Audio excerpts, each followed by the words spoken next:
everybody. Welcome to our third. I'm going to check sound is going to be coming up in a minute. Making sure we got our sound.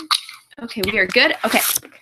And today we are going to be finishing up our 6-part review series for the U.S. History Regents. I plan on doing a lot of topical-based things that'll probably really assist people on their essays and such. That's my plan, at least. We do have the chat up and running if you have any questions. I did just get a quick email. I will be answering a student's email right after the lesson today, but I will also kind of make a general announcement. If you are one of my current students who is coming to our in-person review tomorrow, the review is technically from 3 o'clock. However, if you are being driven by a family member, if you want to make that a shorter time, if you want to leave earlier, that's totally fine. I am asking everyone to bring lunch. Maybe we'll see if we can find lunch somewhere, but I can't guarantee that. So bring lunch, and I plan on doing a lot of essays and such tomorrow. So bring your mind for essays, bring your review packet if you're coming with me tomorrow. So that's what tomorrow will kind of look like. Again, that's for my current students who are currently enrolled in the class. And we are also having 2 review sessions next week in person with Mrs. Armani and Mr. Benko. I will not be there because I will be on vacation. And those are from 9 o'clock to 2 o'clock on Monday and 2 week, the 14th and the 15th of next week. So please let me know if you are looking to join those review sessions. All right, so now that we've got our paper left out of the way, today's review session starts on page 106 and we'll go to the end of our packet. A lot of today's work is going to be, like I said at the beginning of this lesson, it's going to be based on thematic ideas.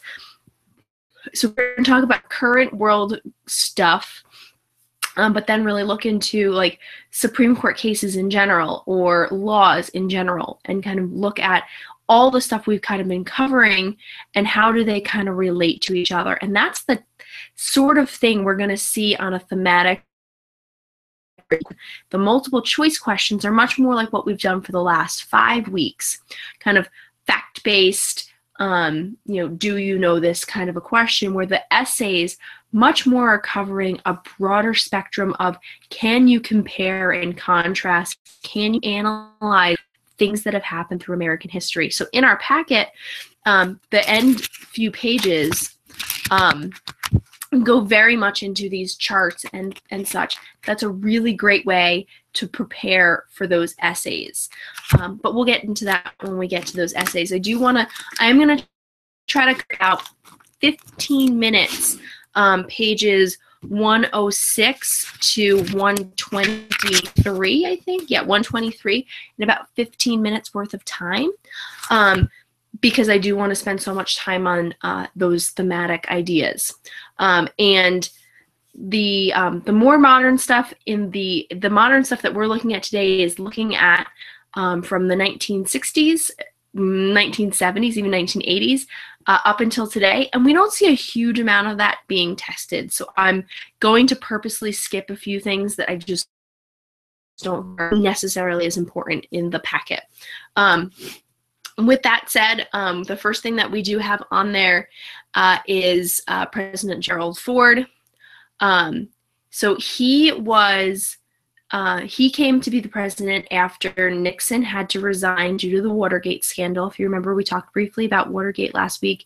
It had to do with the election and the Democratic Party and him there were tapes, things being leaked and such. And Gerald Ford had been, he was not even the vice president And he ended up going into to be the president because the vice president had resigned. So Nixon resigned, and his vice president also resigned. And so Gerald Ford becomes the president. So he's the first and only president we've ever had that was never elected in any form, which is pretty cool. He falls down a lot, kind of not important on that aspect. Then we have our next person that we look at is Jimmy Carter. Jimmy Carter, I really like Jimmy Carter as a human being. He's a great person. Some of the things that he did was he did the Camp David Accords. Camp David is, I even brought my map out today. I was thinking, and Camp David is over by, yeah, I know what's going on, over, it's basically a summer camp for presidents. It doesn't have to be in the summer, but they get to go there on like little mini vacations. And it's a place where they still work. And the Camp David Accords were a peace agreement between Israel and Egypt that kind of helped solve some peace between those two nations in the Middle East. And he, as in Jimmy Carter, did a lot to try to preserve peace in the Middle East. So that's one of the things that he's most known for. I just realized that probably on the camera that map's backwards. That's kind of fun. So that's what you want to know kind of with him. The other thing was that he was really interested, and this is in the late 70s, early 80s. Nope. Just, yeah. Late 70s, early 80s. He wants to come up with alternative fuels and such. He was looking, because there was a gas crisis going on in America, and people were waiting in lines for gas, and he was coming up with different ideas. He put solar panels on the White House, which Reagan's going to take down, which is the next president we're going to look at. So, but he had been very interested in other things. He's still alive. He has brain cancer, I believe, but he's an awesome guy. He's out there building houses for humanity. I like him. The next person we've got is Ronald Reagan. He becomes the president in the 80s. And we've talked about him before because he has the idea of what is loosely referred to as Reagan economics or trickle-down economics, or as we have here, supply-side economics as well. And the idea of this is that if the people on the top are making a lot of money, the wealth that they have is going to trickle down to the poorer people. So if I'm, the CEO of Apple, and I'm making a lot of money, I'm going to pay my employees better, and then my employees are going to have a better life. They're going to go out to eat at better restaurants, and therefore the restaurants are going to get more money, so they're going to pay their people better. And that's the idea of trickle-down economics. In order to have that real trickle-down is that you need to support those people on the top. It works to a limited degree. We see this again. George W. Bush is going to attempt a trickle-down economics theory, and he also does a stimulus package where he gives people a lot of money in extra money in their tax return. And the idea of that money, what is more stuff and to stimulate the economy. I was in college when President George W. Bush was president, or I was right out of college, maybe. Yeah, I must have been right out of college. And I got like an extra $1,000, and the whole idea was that we were supposed to buy like something big that would make our economy kind of get up and running again. So that's the idea of those trickle-down economics theories, anything kind of coming from the top. We also see a lower income tax rate through Ronald Reagan. He taxes your income less.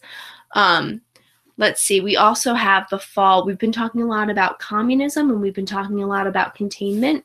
And I briefly mentioned last week about how Germany was divided into 4 nations or 4 territories after World War II. And Berlin, capital of Germany was also inside of Germany. It was then divided into 4 sections of the city. And the Soviet bloc section of that city had a wall around it so that people couldn't go from East Berlin to West Berlin. And under Ronald Reagan, the Soviets tore down the wall. In fact, the famous line is "Tear down this wall, Mr. Gorbachev," or I think it's "Mr. Gorbachev, tear down this wall." And the idea of it was a real symbolic showing of the collapse of communism. And right now, go on and Google the Berlin Wall, and you'll actually notice that the side that the Soviets had for the Berlin Wall, it was just concrete. You could nothing written on it. On the side that the French, the English, and the Americans had, there was all sorts of graffiti on it. And the reason for that's an interesting thing to study or to look at is it really tells you something about the freedom that the people had in West Berlin, the side that the Americans were on, that they had so much more freedom to kind of express themselves and to write things on the wall, to kind of say that this wall isn't good, it's not good for us, versus the communist side that really shut that down. You couldn't go up to the wall. You couldn't even go up to the wall. So the fall of the Berlin Wall really leads to the fall of the entire communist countries that are led by the Russians. Not all communist countries. We discussed last week that certain countries, North Korea, Vietnam, I'm doing stuff with my fingers, but you can't see them, are still communist, but the Soviet Union is dissolved in the 1980s. And part of that also falls under a term that we see, détente. And détente is a feeling of openness, or friendship. Glasnost means openness, but détente is like a lessening, like softening, like, oh, they're détente. And that's what this whole period under Ronald Reagan really allowed, was a period of détente, a period where things were getting softer. They installed communications between the White House and the Kremlin, which is the Soviet version of a White House, where the leader of Russia or the Soviets was living. So there was a lot of communication. So that was pretty helpful. Let's see, what else do I want to look at here? That's really all we need to know for Reagan.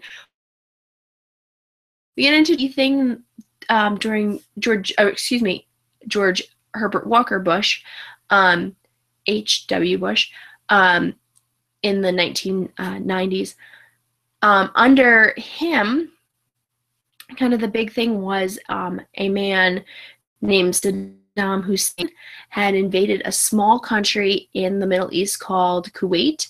Kuwait was a port country, meaning that they had access to the Persian Gulf, and then could get oil. So they could get oil into the Gulf on ships, which then allowed them to transport it. And this is really important to understand about. It's kind of a global thing, but to understand about geography, because if you have the port, if you have water, then you're able to move things a little easier.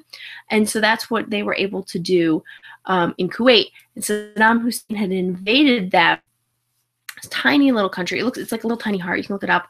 Had invaded them, and the United States went after Saddam Hussein because they needed to protect their ally of Kuwait, probably because of the oil that we were getting from Kuwait.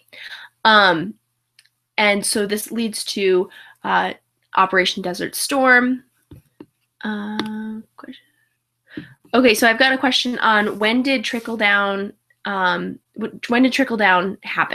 So trickle-down economics, that term was kind of coined in the 19s under Ronald Reagan, but the concept has been going on for a really long time.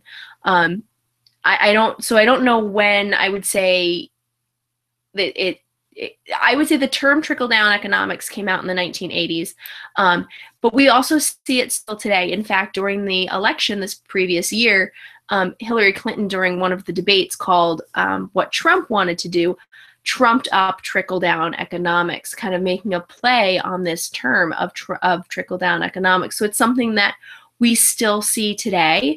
It is definitely the sort of economic policy that today President Trump is looking to have. And we talked in the past, or during these other lessons, about laissez-faire economics, hands-off economics, right? And this is in some degree very similar, where hands-off economics meant that you were going to let things fail no matter what. This is kind of saying, I'm going to help the wealthy, and if it doesn't get to the poor, then so be it. So this is, and what we can do tonight, because I know economics is something that a lot of people do struggle with. We'll look at some economic theories when we get to our thematic section today. So I hope that answered some questions. So again, term trickle-down economics coined in the 80s, but kind of used forever. Okay. So George Herbert Walker Bush, the war in the Middle East, the war in Iraq, Operation Desert Storm. All right, then we get President Bill Clinton. President Bill Clinton works with Pakistan and Israel to work on some peace agreements there. He also, he is impeached.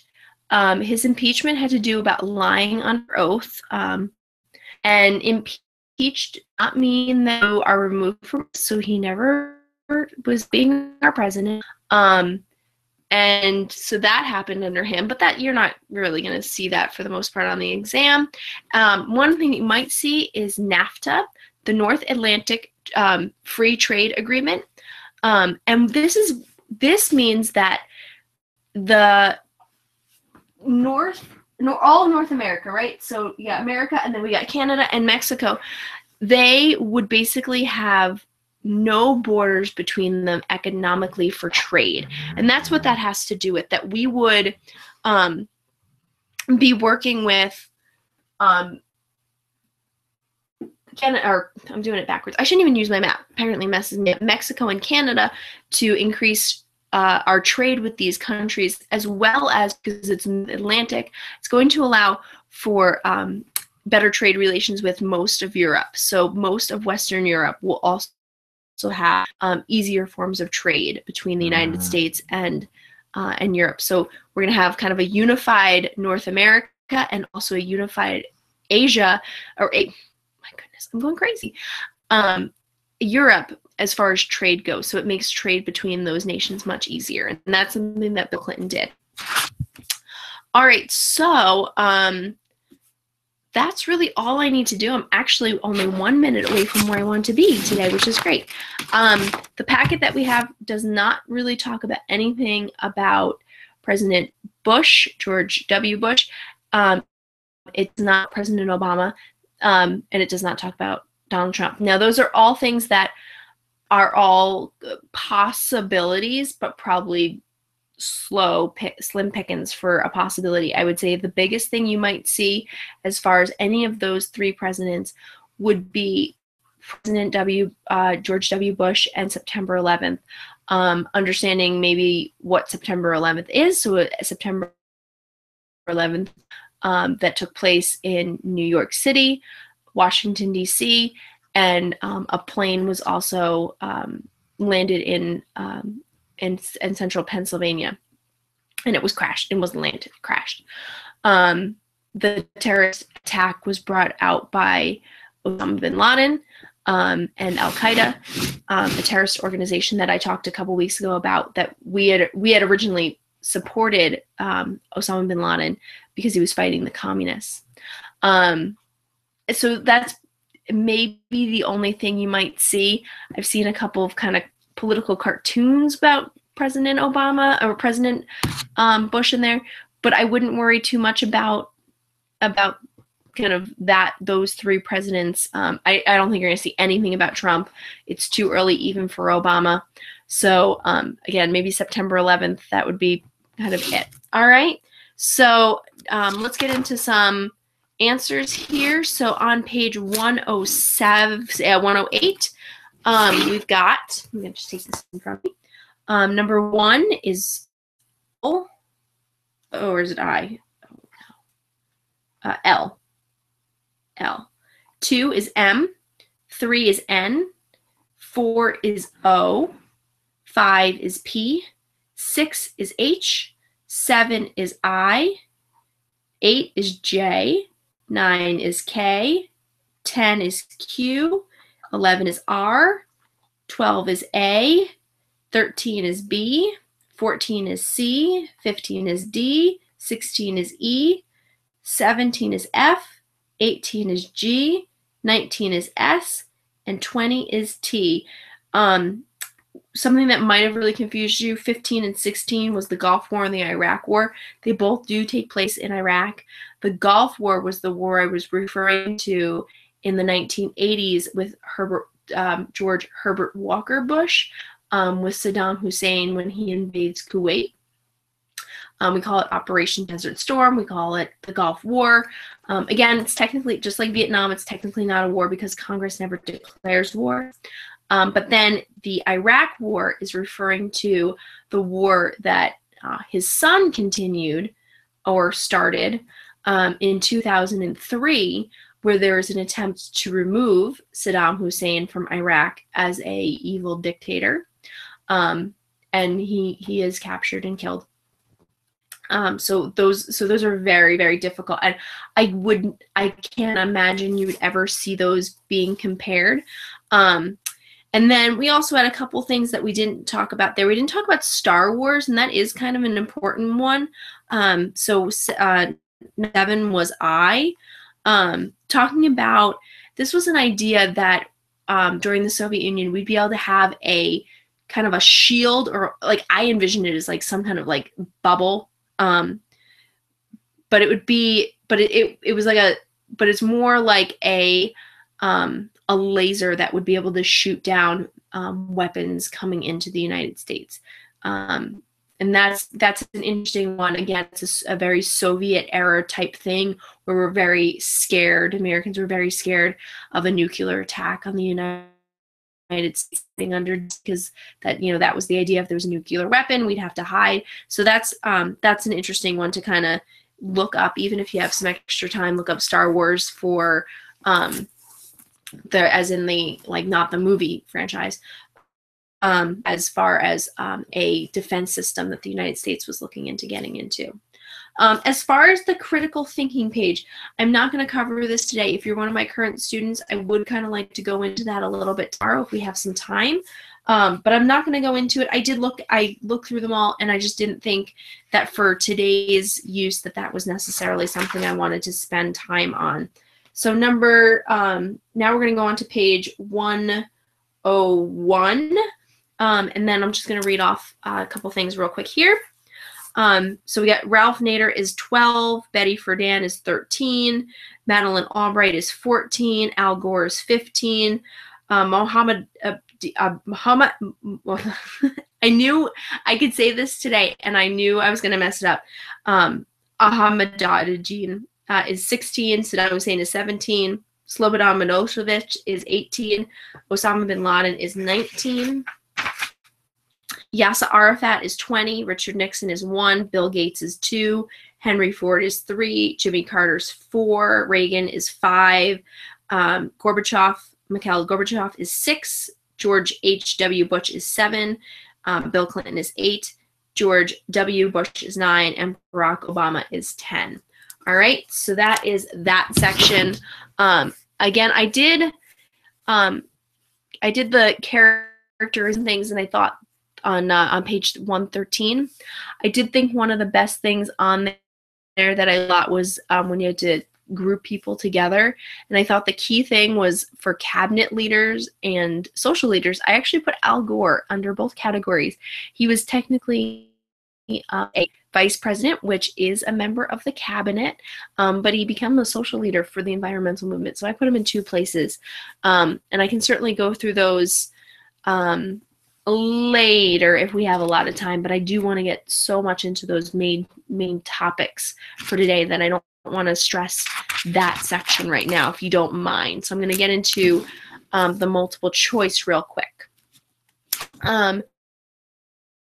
So on page 114, number 1 is 3, number 2 is 3, number 3 is 3, number 4 is 1, number 5 is 4. Turn the page. All right, and then we're back to new numbers on page 118. Number 1 is 3, number 2 is 4, number 3 is 1, number 5 is 1, number 6 is 1. Oh, there was a weird number. I'm going to stick with the numbers that were, but there was a missed number here, but I'm going to stick with the ones that are there. Number 7 is 1, number 8 is 4, number 9 is 2, number 10 is 3, number 11 is 1, number 12 is 3.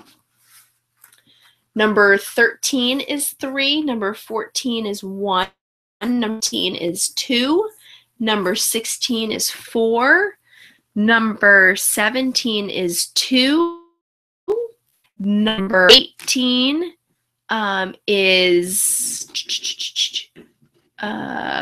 number 18 is 2, number 19 is 3, number 20 is 2, number 21 is 4, number 22 is 3, number 23 is 3, number 24 is 3, number 25 is 3. I'm beginning to wonder about these 3s here. And that's it. Okay, great. So now this takes us into the thematic section of today's review, which I'm really excited about. And I did it almost on time. So I have a half an hour to talk to you about some thematic things. Now, the first one on there, I'm 24.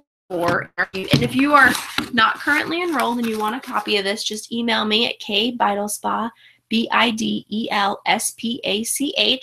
at perucsd.org, and I'll be more than happy to send this packet to you. But the first packet is on Supreme Court cases. Oddly enough, I'm going to skip this one, and I say this because it's like one of, it may be even the most important of the thematic ones. However, I have a 20-minute review video on this already done for you. So we're not going to waste time tonight. I'm going to put a link down below at the end of this video, and you can watch this video on Supreme Court cases after this if you want. But it is extremely important to know these Supreme Court cases. I love the way this is printed as our background. It gives the importance and it gives you the issues that it's dealing with. I don't make you guys put many things to memory. You might want to start like every night for the next week, start memorizing 1 or 2 of these so that I can say Roe versus Wade and you're saying abortion. Okay, some really simple things that you should be able to just right off the top of your head. You don't need to know all the simple facts. Okay, you don't need to know exact names. You don't need to know dates, but you should be able to know Dred Scott versus Sanford.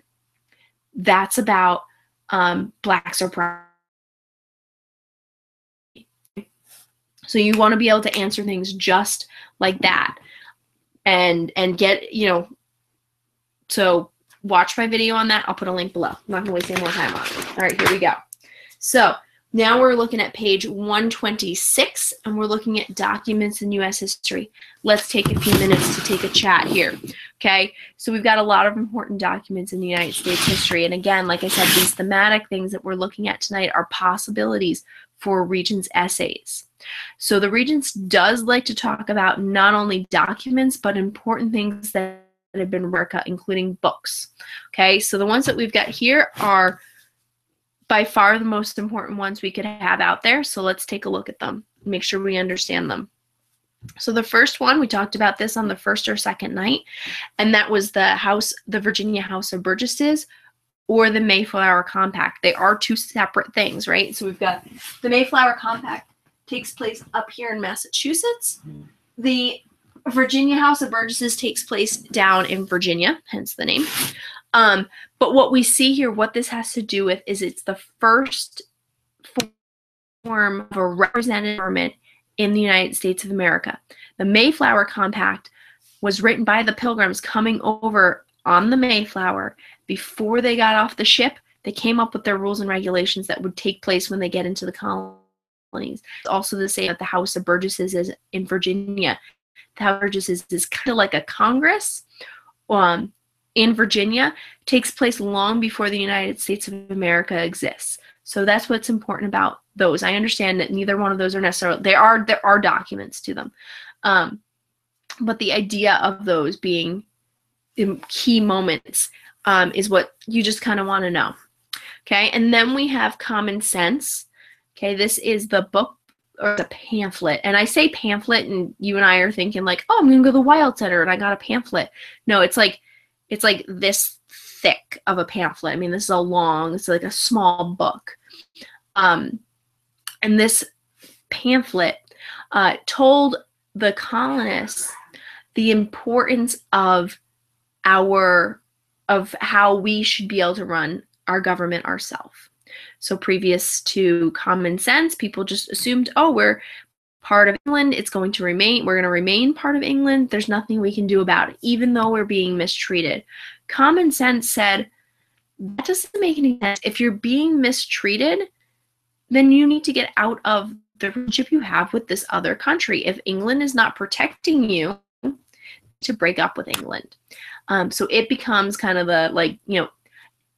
actually, let me give my next example, and then I'll analyze in a fun kind of way. The next one is the Declaration of Independence. And that I always think of as the Dear John breakup letter of the century, couple centuries, 3 centuries, of the world. This is a letter that the Congress writes to the King of England. I don't like you anymore. We're breaking up. But they don't say, it's not you, it's me. They say, oh, no, it's you. We're breaking up because you're really bad. You're really bad. And we're going to break up with you. So this is where I'm going to go back to my funny kind of attempt here. If the Declaration of Independence is our breakup letter to the King of England, King George III, then that pamphlet is your buddy being like, hey, you should break up with him. Yes, bring all your review packets tomorrow. If you got whatever you got, bring everything you got. So the Common Sense is your best friend telling you, this girl, this guy, they're no good for you, break up with them. And the Declaration of Independence is that letter you write, or a text message, I guess now. I don't know how you kids break up with people anymore. But that's the way this goes, right? So the Declaration of Independence declares our independence from Great Britain, tells the king all the things he's doing wrong, and bam, we're our own country. Then, if you remember correctly, the United States then starts to formalize their government, and they write the Articles of Confederation. We're looking right down our list, right? The Articles of Confederation were the first structure of the United States government. Does it work? No, of course not. If it worked, we'd be using them today. So the Articles of Confederation had weaknesses. They didn't tax people. So there was no way to form a federal income tax. They didn't have a way to the thing here says weak federal government. Didn't have a way to regulate trade within the states. They had a very, very weak federal government. So there was no real president. There was no Congress. So that was an issue. So it didn't work. So what did they do? They had to scrap that. And they had to start working on something else. What did they work on? The Constitution of the United States. They're looking at that and saying, wow, Mrs. Vitalspot forgot something. She forgot the Federalist Papers. I didn't. Okay. The Federalist Papers are what kind of stems the idea that, hey, the Articles of Confederation aren't working. They start, and the Articles or the Federalist Papers are like the guys in the government kind of writing letters like, this would work really well, this wouldn't work. It was like a brainstorming session. Nowadays we like to write on whiteboards when we brainstorm. Back in the 1700s, these guys were writing letters back and forth, and that's what the Federalist Papers really become, and some of them become published. There's like so they become published and they're seen, and they're talking about stemming new ideas for what becomes the Constitution of the United States. Constitution of the United States is the framework for our government. It talks about how many branches of government we have. 3, right? The legislative, Congress, the judicial, the Supreme Court, and the executive branch, the president and his cabinet. And so that's a really important concept. We have that's our Constitution. The Constitution does include more things than just those 3 things, right? We have, there are 5 articles. I have to look at it, right? But there's a lot. There are articles. There are 27 amendments, 28 amendments.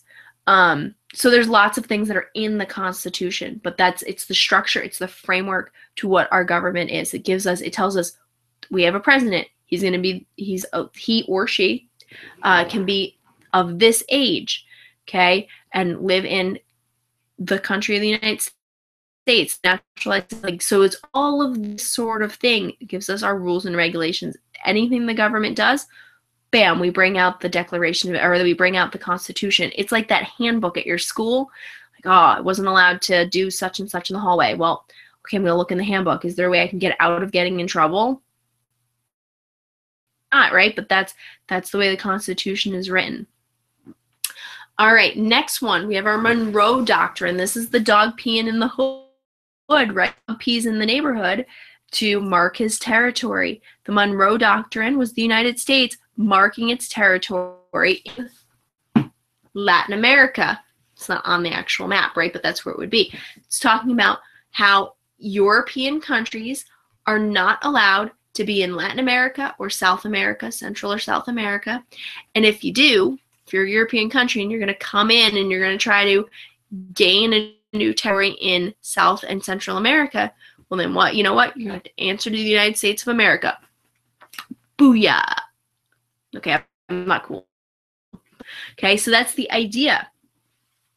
The Declarations of Sentiments, okay? This is the idea that women have certain rights too. Up until this time, women had very few rights, and the Declaration of Rights of Sentiments talks about the rights that women have. It's going to start going into voting rights, and it starts off with like we, the women and men of the United States of America. It starts very much like the Constitution of the United States, talking about all the rights women have. This comes out of the Seneca Falls Convention. Seneca Falls Convention is kind of something you might see on this because Seneca Falls is out in Western New York. So we love on the Regents exam anything that can highlight New York. You're now hitting 2 subjects. You're hitting the national government lesson, but you're also getting the state lesson. So Seneca Falls is when women hold we'll call it a rally, a convention, to discuss women's rights. Elizabeth Cady Stanton is there. Susan B. Anthony is there. Frederick Douglass, the abolitionist, the black abolitionist, is there. And they're getting together. They're talking about all the things women have the rights for and to do. And out of them comes this Declaration of Right of Sentiments. So that's a good one. And then we look next, we have the Emancipation Proclamation, written and stated in 1863. And this is President Lincoln formally freeing all the slaves. There is a issue with this. It technically doesn't free a single slave because at the time, let's go back to our map. Okay, we're at the start of it. We're in the Civil War. So you have your northern states and you have your southern states that are fighting. This time, the southern states they have declared themselves a separate country. They've declared themselves the Confederate States of America. So they don't think of themselves as part of the United States. So they don't see President Lincoln over here in DC. They don't see him as their president. So when President Lincoln stood up and said, we don't have slavery anymore, these guys were like, well, it doesn't matter. We don't part of your country, so you're not talking to us. And in the northern states, slavery had already been outlawed in every northern state. So I find this this act, but that's what that's referring to. Let's see actually what my thing says. Yeah, ending slavery. Yep. Yeah, okay. So that's a good one. All right. We jump really quickly here from 8 to 1918 and Woodrow Wilson and his 14 points. Okay, the 14 points, everyone should hopefully remember. We don't have to memorize all 14 of them, but it has to do with the ending of World War I. So Woodrow Wilson is the president of the United States at the end of World War I, and he comes up with 14 key things that should come out of the end of the war, that should go into the treaty to end the war. And when they make the treaty, and it's called the Treaty of Versailles, that's actually written down, they include almost all of Wilson's 14 points. They reword things, they change things around. And one of the things that they include is the idea of a League of Nations. So a group, all the nations of the world would be invited, and it would be a way to maintain peace. The United States refuses to join, and it's actually one of the reasons that it fails. But it is a really great idea, and it is the League of Nations is the forerunner to the United Nations, which has a really hard job to do, but does a pretty good job. I mean, we're obviously not keeping the peace. We have wars all over the country, or all over the world, but we're getting better than we would do if we didn't have them. So I'll be pro UN. Let's see if I want to say anything else. Yep, the creation of the League of Nations talks about self-determination. So the countries that were had been part of the colonization previous to World War I. Remember, we talked the main causes of World War I: militarism, M-A, alliances, M-A,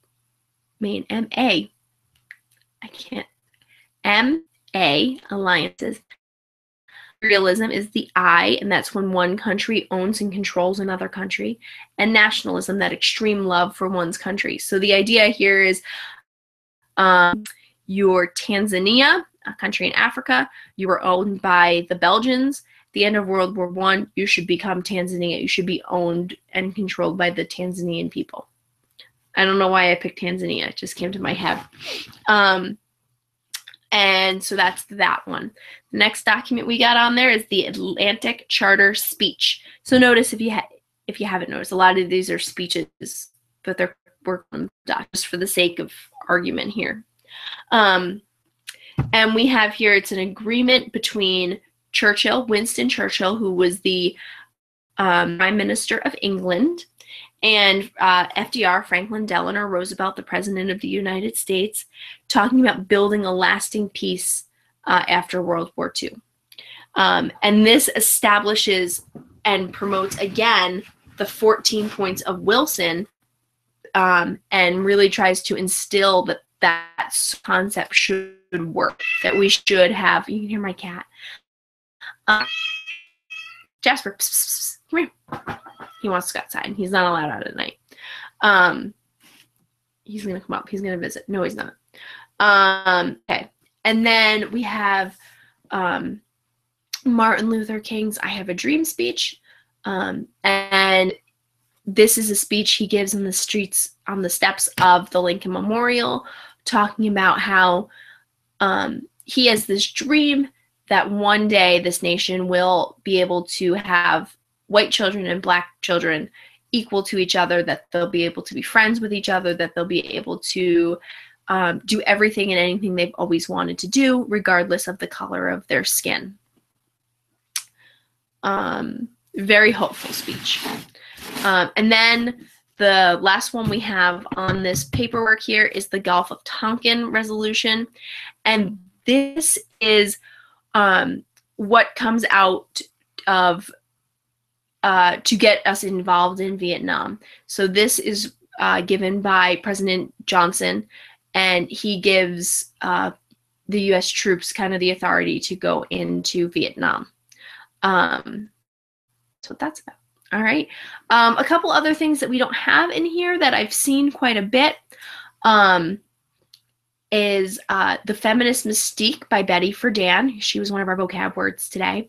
And this is The Feminist Mystique is a book that is all about kind of where women in America could be going, should be going, and kind of problems they had being very unhappy in their lives, not feeling fulfilled. So it's a big boost to the women's rights movement in kind of a modern world. Another one I've seen is Rachel Carson's Silent Springs. And Rachel Carson is a scientist, and she discovered the danger that DDT was doing to the wildlife. And DDT was a pesticide that was being sprayed everywhere. And what it was doing, it was when I was growing up, this was like a big issue that we were finally ending the use of DDT, and bald eagles were dying off in large droves because what was happening is they would get the DDT poisoning in them, and it would cause them to lay soft eggs. And so when the mom eagle would sit on the egg, she'd actually crack the eggs and the babies would never get born. And so so Rachel Carson writes this book called Silent, and it makes people aware that this environmental problem was happening because of DDT, and we outlaw DDT. Along with that sort of a style of thing, we have Upton St. Clair's The Jungle. We talked about this a few weeks ago. This is when he went into the meatpacking industry and discovered how incredibly awful and horrible the working conditions and the health conditions were in the meatpacking industry. This was the 1800s. And he wrote The Jungle, talking about like sawdust, food falling on the floor and getting put back in, and there was like fingers in the food. It was like super duper gross, and people realized like, ooh, we can't have this. Like this is unsafe, and so it established a lot of rules about safety and with food with food preparation. So those are kind of some extra. They're more novelty type books, but I've seen them a few times. I've rarely Upton St. Clair's The Jungle I might have seen for like a multiple choice. The others that I mentioned, Friedan's The Feminist Mystique, Rachel Carson's Silent Springs, I've seen as DBQs, so it wouldn't be necessarily something you'd have to like know off the top of your head. And I do understand, guys, I'm throwing a lot of stuff at you. We've done this for 6 weeks. You don't have to have all of this stuff memorized, but we're going to try, right, as best we can to get you with good memorization and things in there. Moving on to the next key topic. I think it's a good one for today, and I think it might be the last one for today. Maybe I can try to get another one in. We'll see. And that's American reform movements. Reform means to change. So how do things get better in the United States? Okay, so we're a very different country than we were in 1776 when we wrote that Dear John Declaration of Independence letter to King George III. We don't have slavery. Women can vote. Blacks can vote. Like all this stuff, we've all had to get from one point A to point B. And I always I always think of our Constitution talks and says, in order to form a more perfect union. So we always knew that America's not perfect, but we always can change. What makes America great to me is that we can change. So let's look at some of the reforms that have really taken America from where it was in the 1700s to where it is in 17. So we start with the abolitionist movement. Okay, abolition means the freeing of slaves. So we have I like the way that this is set up here in your chart. Oh, if you're following along, we're on page 128. And so we have some key people. Frederick Douglass, he was a former slave. And my students, we actually read the life of Frederick Douglass. We have Harriet Tubman, who helped run the Underground Railroad. Sojourner Truth, who was like a great kind of like uplifting speaker and writer, and William Lloyd Garrison, who was a congressman and activist. And it had to do, they were reforming slavery. Yeah, we talk about the movement was really coming out of the North, and it was really making effects into the South. It was making Northerners were pushing for federal government to make changes in the South. The other thing, as far as we can kind of go back one to the writings we were talking about before, is Uncle Tom's Cabin, written by Harriet Beecher Stowe. And she writes a story in the American South about a slave girl named Elijah, who is attempting to run away from her slave master. And what this book did when it was published in the North is it made the Northerners realize that, hey, slavery is really bad and it stinks, and we should do something about it. And so it helped spawn this movement, this abolitionist movement of freeing the slaves. All right, the temperance movement. The temperance movement has to do with alcohol, and they're going to try to outlaw alcohol. Women had a lot to do with this. It had a lot to do with the fact that husbands, particularly, and husbands/fathers, right? Because husbands often have children, were drinking too much, and they weren't being good people. And women were really seeing this as a sin. It was also an extremely religious time in America. So this was seen as like a very like kind of negative thing. The devil brought alcohol into these families. And so women really pushed to outlaw alcohol. They do. And the Constitution has the 18th Amendment added, which is on prohibition, the outlawing of alcohol in the United States of America. Obviously, this gets repealed, which means taken back. So the 21st Amendment of the U.S. Constitution allows alcohol to be legal again. It was too hard to try to keep alcohol out of America, so it made it almost worse. All right, and then we have education reforms. I don't know if I've ever seen this on the Regents exam, but we can talk really briefly on it. Just talking about kind of creating schools, also regulating kind of how long you have to go to school. If you're 14 years old, you have to go to school. If you're 8 years old, you have to go to school. There's laws. You have to be educated. And it also expanded both boys and girls. Previously, girls weren't getting the education. It mandates kind of like teachers have to have certain certifications and things. Again, not going to worry about it. It's not on the Regents exam. Labor movements, however, are important to understand. So we have the labor movement. We've talked probably review session 3. We talked a lot about different labor movements and strikes and unions.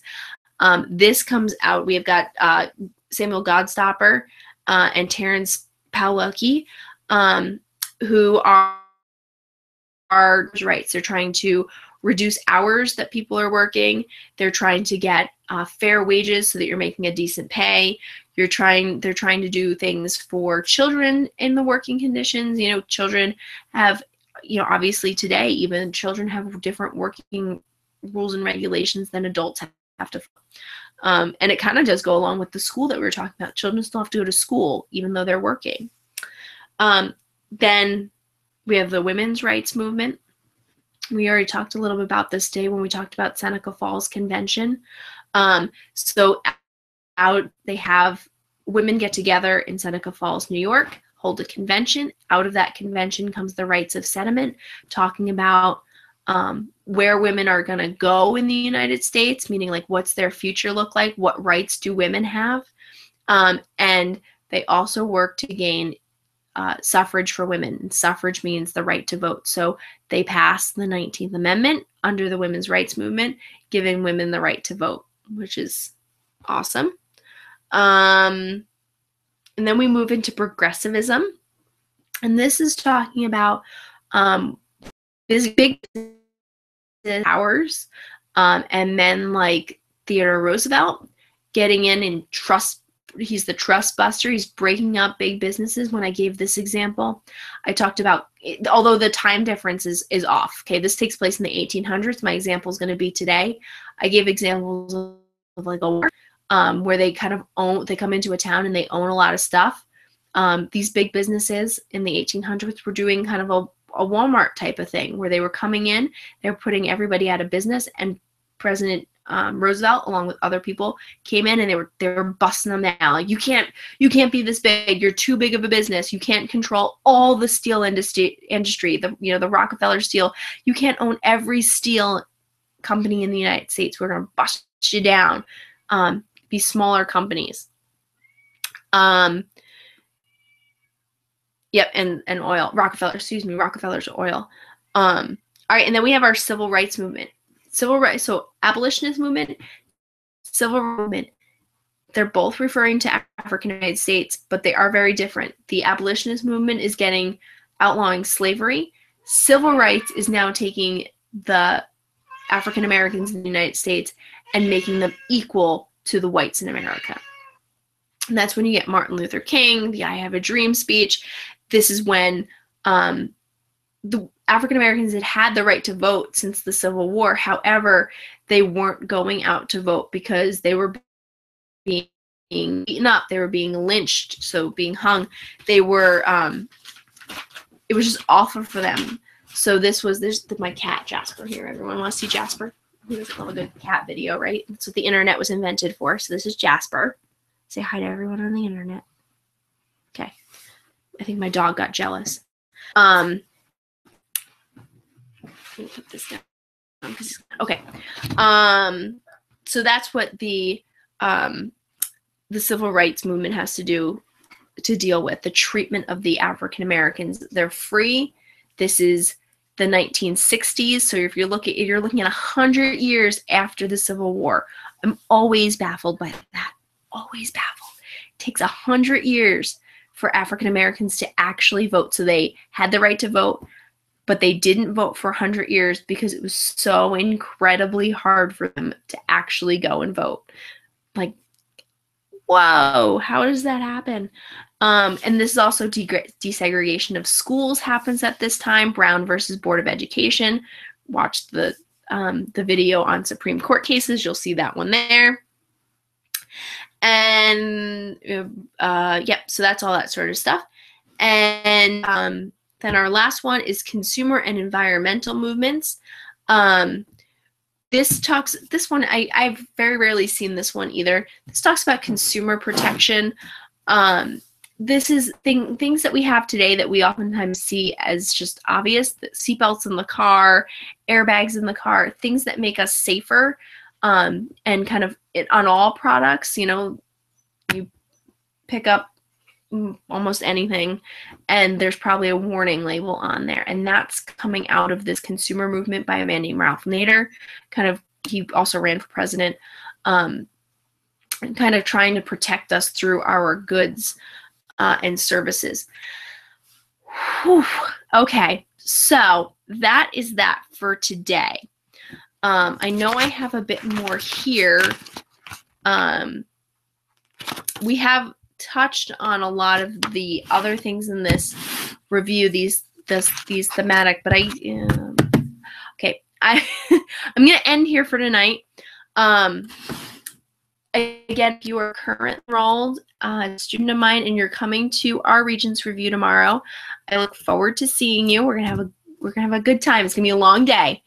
We're gonna work. We're gonna do a lot of writing, but I'm gonna also try to have a lot of fun. I got a couple games that we're gonna play, and we'll take some breaks. It's gonna be very casual. So come comfortable, wear sweatpants or something like that, and we'll find some cozy places. Maybe I can find a place with air conditioning or something tomorrow for us. We are officially there from 9 to 3. That's the busing schedule. However, if a family member is picking you up and dropping you off, I'm kind of fine with being lenient on time. So we can work that out as we go. So that is what's going on there. I wish everyone who is not a currently enrolled student of mine good luck on their exam. I wish my currently enrolled students as well, but I will be seeing them previous to the exam. So I wish you all the best of luck on the upcoming Regents. If you have any questions, please feel free to contact me. My email address is kbidelspa@performance KBidelSpa.org. That's K, Bidel Spa, BIDELSPACH at Peru CSD. You can probably message me on YouTube. I don't know why I never think to say that, or leave your questions in the comments below. I'll do my best to get back to you. So have a great night, and thank you for tuning in. All right, thanks. Bye.